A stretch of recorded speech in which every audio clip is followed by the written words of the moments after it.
حضرت عمر رضی اللہ تعالیٰ عنہ کے دور میں ایک گانے والا آدمی تھا، اس نے توبہ کر لی، صلح کر لی، اس کو یوں ہی کہیں صلح، اللہ کے ساتھ صلح کر لی. تو وہ حضرت عمر کے زمانے میں ایک بوڑھا ایمان لے آیا، گانے والا بوڑھا تھا، گانے باجے بجاتا تھا، گانے گاتا تھا، ایمان لے آیا، تابعی بن گیا. حضرت عمر رضی اللہ تعالی عنہ کا دور تھا. اب اس نے گانا وانا تو چھوڑ دیا، بوڑھا بھی ہو گیا تھا، گانا وانا تو ویسے بھی چھوڑ رہا تھا، وہ توبہ بھی کر لی اس نے اللہ سے، وہ گانا وانا چھوڑ کے مسلمان بھی ہو گیا. چند دن تو پچھلی جمع پونجی چلی، کاروبار سے جو پیسہ آ رہا تھا وہ چلتا رہا. تھوڑے دن کے بعد وہ پیسے ختم ہو گئے تو فقر و فاقہ آ گیا، رونے لگا بیٹھ کے، روتے روتے روتے روتے 1 دن 2 دن 4 دن 6 دن، وہ بھائی ہوتا ہی نہیں.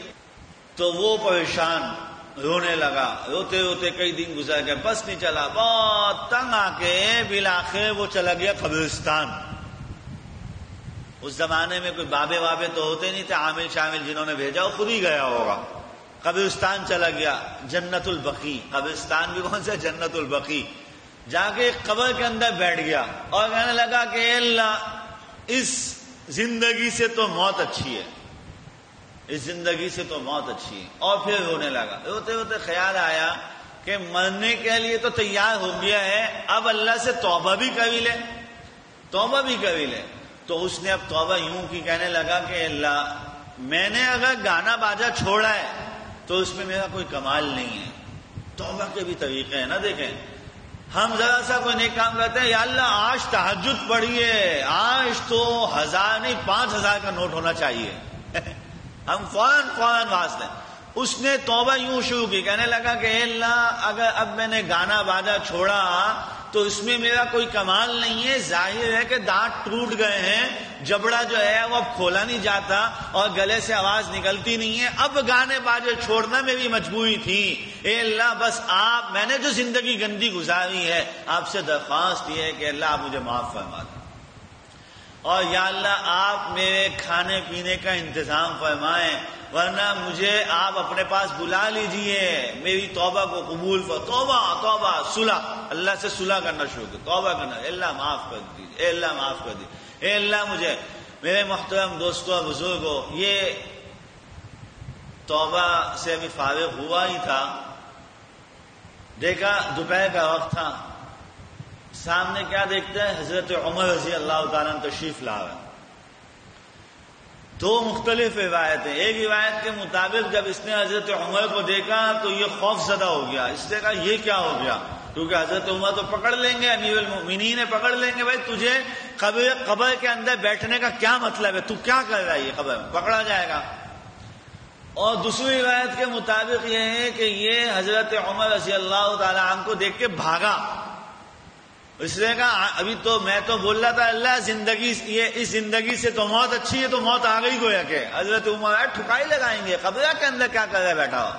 یہ بھاگا، حضرت عمر پیچھے یا حضرت عمر نے اس کو کہا بھائی بات تو سن ادھر تو. خیر یہ رکا اس نے، جی. حضرت عمر رضی اللہ تعالیٰ نے اس سے پوچھا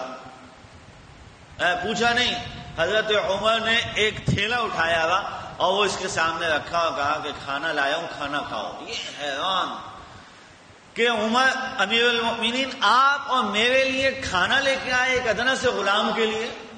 حضرت عمر رضی اللہ تعالیٰ عنہ نے فرمایا میں دوپہر کا کھانا کھا کے قیلولے کے لیے لیٹا تھا تو مجھے خواب میں ایسا محسوس ہوا کہ اللہ تعالیٰ مجھے کہہ رہے ہیں، اللہ تعالیٰ مجھے حکم فرما رہے ہیں کہ عمر جنت البقیع کے اندر ہمارا ایک دوست بیٹھا ہے، اس کو کھانے کا انتظام کر کے پہنچاؤ.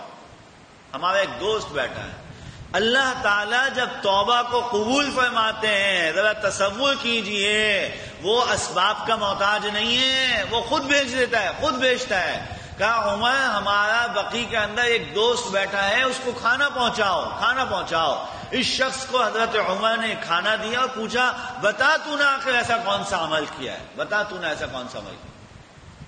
اس شخص نے بتایا کہ حضرت میں نے ابھی اللہ سے ایسے توبہ کی ہے، بس اور کچھ بھی نہیں ہے، میرا دامن میرا وجود تو سب خالی ہے، میں نے تو گناہوں کی زندگی گزاری ہے گانے گا، میں نے صرف ابھی اپنے اللہ سے یہ توبہ کی ہے۔ رب کریم نے میری توبہ کو یوں قبول فرمایا کہ آپ کو میرا میزبان بنایا، امیر المومنین میزبان بن کے آ گئے۔